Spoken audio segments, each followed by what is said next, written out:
Good evening. Thank you for joining us. A Vancouver Island convicted drug dealer who's been on the run for 3 years is back in custody tonight, but he's a long way from Canada. Mexican authorities have arrested Nicholas Michael Lucier.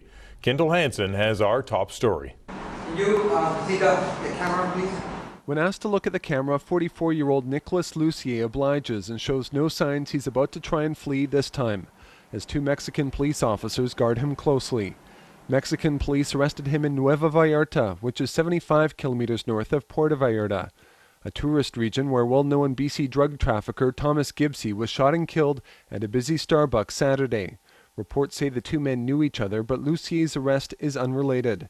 The last time Nicholas Lucier made headlines, he and his wife Danielle Lucier were living in apartment 356 on West Burnside Road. When neighbors recall the shock of a police ERT moving in and kicking in the couple's door. All the people around the place were kind of scared and upset with everybody running around. And they had a big plywood, they had kicked the door in, and I guess it was a pretty big deal. Everybody around was pretty shocked that, because we're quite a quiet little serene place here. And nearly 100 police officers made a number of arrests in 5 pre-raid dawns in Greater Victoria, but Mercier and his wife were gone. During the raids, police seized 22.5 pounds of cocaine, 4 high-powered handguns, and more than $400,000 in cash, in what police called the largest drug bust in Victoria's history.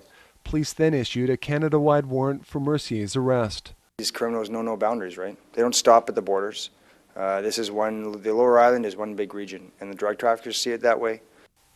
The border is potentially much broader than even spoken of in that interview, as the 44-year-old Nanaimo father, who has criminal code convictions since his youth, now is behind bars in Mexico. The Department of Foreign Affairs did not return our calls about the case before deadline. Danielle's parents, who live in Comox, say both Nick and Danielle were arrested, and they're heading to Mexico to pick up their granddaughter.